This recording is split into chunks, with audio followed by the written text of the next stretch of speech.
नमस्कार, आप देख रहे हैं NN24 न्यूज और आपके साथ मैं हूं सना खान। वक्फ संशोधन विधेयक, आखिर इस विधेयक को लेकर इतना बवाल क्यों मचा हुआ है? वहीं मुस्लिम पर्सनल लॉ बोर्ड ने भी इसका विरोध शुरू कर दिया है। आपको बता दें कि अगस्त के शुरुआत में वक्फ संशोधन विधेयक पेश किया गया था और जैसे ही ये पेश हुआ है उसके बाद से ही राजनीति इस पर होने लगी है। AIMIM प्रमुख असदुद्दीन ओवैसी ने इसे लेकर सीधे तौर पे कहा है कि ये समानता के अधिकार का उल्लंघन है। वहीं उनका कहना है कि इस बिल का मकसद सिर्फ मुस्लिमों से वक्फ की प्रॉपर्टी को छीनना है। चलिए, ये तो बात हो गई राजनीति की। वहीं अगर आम जनमानस की बात करें तो उनकी सोच सिर्फ इतनी है कि मुस्लिम धर्म को लेकर वक्फ संशोधन विधेयक क्यों लाया गया है, जबकि इस प्रकार का कोई भी विधेयक हिंदू, सिख या ईसाई धर्म को लेकर नहीं है। आपको बता दें कि इसके विरोध में और इसके लिए सुझाव जानने हेतु QR कोड भी पेश किया गया, जिसपे लोगों से अपील की गई कि वो अपने सुझाव दें। वहीं अब सबसे बड़ा सवाल इन सब के बीच सिर्फ ये खड़ा हो रहा है कि क्या है ये वक्फ संशोधन विधेयक, जिसे लेकर इतना बवाल हो रहा है और किसी और धर्म के लिए ऐसा विधेयक पेश नहीं किया गया। सिर्फ वक्फ संशोधन एक मुस्लिम धर्म के लिए ही क्यों पेश किया गया है? इसे लेकर आपका क्या कहना है, हमें कमेंट सेक्शन में ज़रूर बताएं। और वक्फ संशोधन विधेयक क्या है, इसे लेकर इतने सवाल क्यों उठ रहे हैं और क्या है ये पूरा विधेयक, आपको विस्तार से बताते हैं अपनी इस वीडियो में। वक्फ संशोधन को लेकर मचा बवाल, आखिर क्यों उठ रहे हैं सवाल?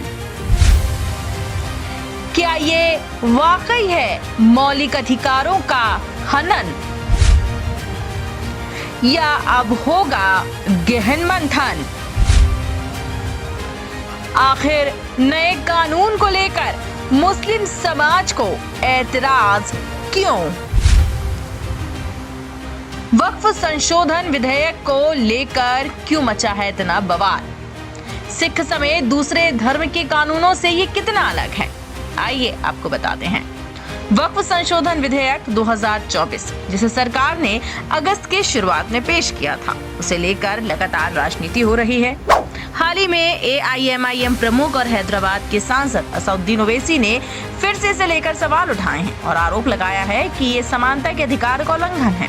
उन्होंने सीधे तौर पर कहा है कि इस बिल का मकसद केवल मुसलमानों से वक्फ प्रॉपर्टी को छीनना है। ये जो आप बिल ला रहे हैं, आप देश को बांटने का काम कर रहे हैं, जोड़ने का काम नहीं कर रहे हैं। आप दुश्मन हैं मुसलमानों के, उसका सबूत ये बिल है। वहीं अगर देखा जाए कि ऐसा बिल हिंदू बंदोबस्ती अधिनियम, गुरुद्वारा प्रबंधक समिति या ईसाइयों के लिए कभी पेश नहीं किया गया था। इस बिल का मकसद केवल और केवल भारतीयों के मौलिक अधिकारों को छीनना है। आपको बता दें कि all India Muslim personal law board ने इस बिल को लेकर देश भर में विरोध प्रदर्शन और बैठकें करने का फैसला लिया है। वहीं AIMPLB ने QR कोड जारी किया था और लोगों से इस बिल के खिलाफ अपने सुझाव देने की अपील की थी। आपको बता दें, एक बड़ी तादाद में करोड़ों की संख्या में इस बिल पर लोगों ने अपने सुझाव दिए हैं। रिजेक्ट होना ही चाहिए, गलत सब हो रहा है। इधर थोड़ी अपना वक्फ बोर्ड को बचाना है कोई भी हाल से। बस क्या कुछ कहना चाहोगे? जो हमारा वक्फ बोर्ड का जो पहले कानून था वही सही था। अभी जो नया कानून आ रहा है इससे हमारे को बहुत हार्मफुल लग रहा है। इसके लिए हम चाहते हैं कि जो मुसलमान है हमारे जो अभी हम यहाँ प्लेटफॉर्म पे खड़े हैं और उनसे हम इससे कैंसिल करवा रहे हैं कि जो हमारा पहले कानून था वही हमको चाहिए। नया उससे हमको कुछ ऐड या उसमें जो निगलेक्ट किया जा रहा है वो नहीं चाहिए।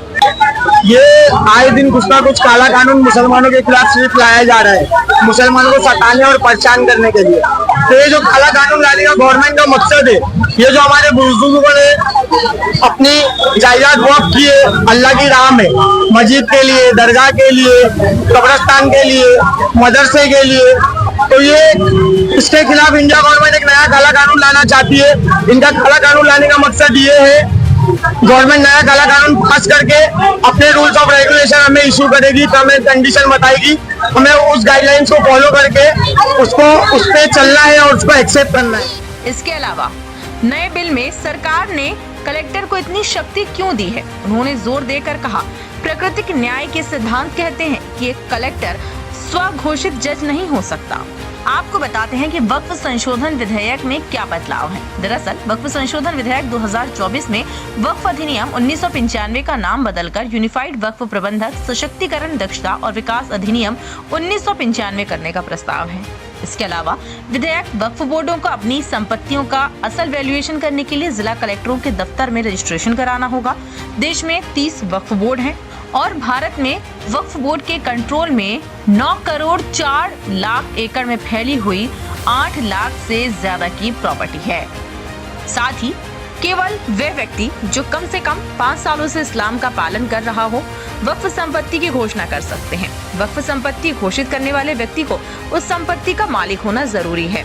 वक्फ बाय यूजर की व्यवस्था को हटा दिया जाएगा। वक्फ अलल औलाद के तहत वक्फ संपत्ति दानकर्ता के वारिसों, खासतौर से महिला वारिसों के अधिकारों का हनन नहीं कर सकती।